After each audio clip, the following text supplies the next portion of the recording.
Welcome back, ladies and gentlemen. This is National Master Balakis, and today we will analyze one game which was played at the Lower Box Chess Academy on Wednesday nights.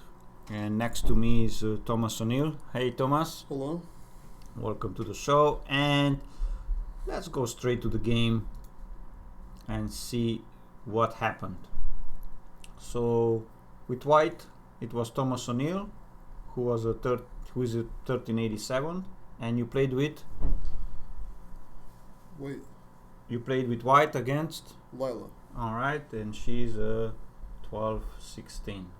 So Thomas was white, and he started e4, c5, and he started like a Sicilian. And after d4, black played g6, which doesn't play knight f6, so he wants an accelerated dragon Sicilian.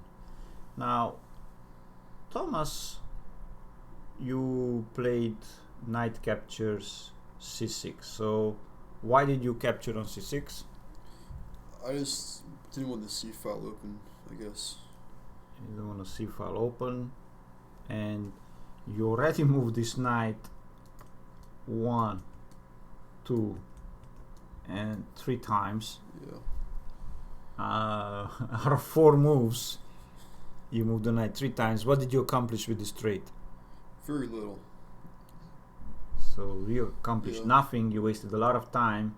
Yeah. And you give black the whole center, because when this pawn gets to d5 and if this pawn gets to e5, he's in full control of the center. So I assume you don't know the opening of the line. You don't know what to do. Yeah, exactly. Yeah. So white. So you should have played bishop e3, bishop g7, and knight c3. And if plays knight f6, the correct move order for white is to play bishop c4. If white plays f3, then black has this queen b6 move, and the queen attacks on b2, and also attacks on e3 if the knight moves.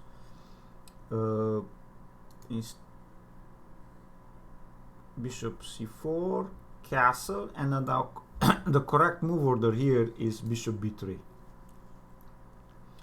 Now if you play queen d2, black has knight g4.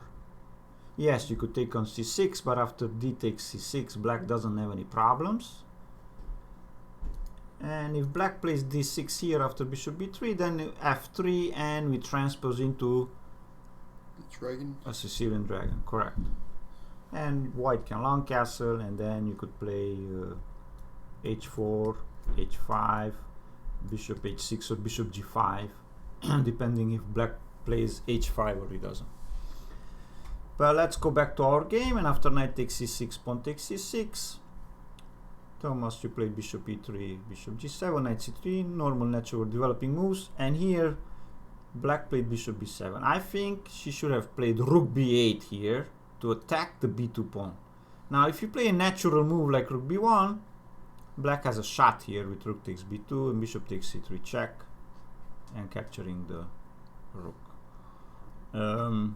If you can play b3 because I take the knight for free, check, then I take the rook. You could play bishop d4, and after knight f6, e5, but after knight takes, pawn takes, black just trades off his double pawns, and the pawn on e5 it's pinned. Black doesn't have any problems. So instead of black played bishop b7, obviously she wanted to accomplish d5. Knight f6, f3, short castle, bishop c4. I think here you should have played long castle, Thomas. And with d5, e5, and with e5 and f4, you will block who? The bishop. The bishop, correct. And now black is preparing c5, and you will have this beautiful move knight e4, and then you could take on d7. If black doesn't take on e4, and he plays queen c7 to prepare c5 again, then you play knight c5, blocking the c pawn. Correct, and controlling the black squares. Yeah. Rook f to d8, and now I think h4 gives a good game here for white. h4, h5. In the game, you played bishop c4, and after d5, I think black is better. Look at this beautiful center. Yeah. It's absolutely beautiful here. How black controls the center, is threatening fork. You have to move the bishop again. d4, knight e2, and black played rook c8. a lot of the cases in the dragon, black can take on h6 to drive the queen away, and there is no danger around the king, so the queen is isolated here on herself. And I like this move a5 with the threat of a4. Now if you want to stop this a4, then you have to play a4, but after queen b6 I'm threatening bishop d5 and trade this bishop, and the b2 pawn hangs, and you can't short castle because the queen on the b6 will be on the same diagonal with the king, and white will lose a piece with d3 check. So if you long castle, I could just play bishop d5, trade the only defender of the king, which is the bishop, put the two rooks on a semi-open file, and black is totally winning. If bishop takes, knight takes, I have this beautiful square on e3, weak square, and I just put my rooks behind, and this is game over. So black played rook c8, we took a long castle, and now black made a big mistake. Here again, queen b6, and if you take, I take, and you play h4, I could play knight d5, h5, knight d3. I really like black here. Even if I just play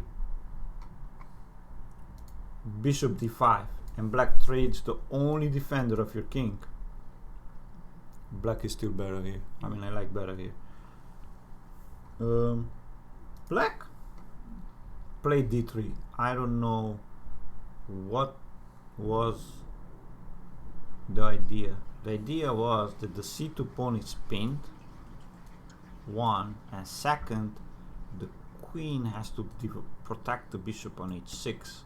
So probably she was thinking, oh, you can't take here because I win a piece, and the pawn attacks the knight, and the knight has to move,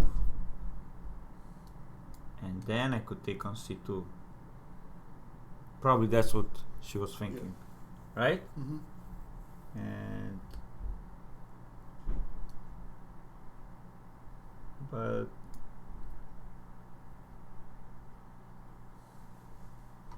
I will not give up this center pawn. I mean, this center pawn cost $1 million here. I mean, this is restrict all the white pieces, and if you just play simple queen b6,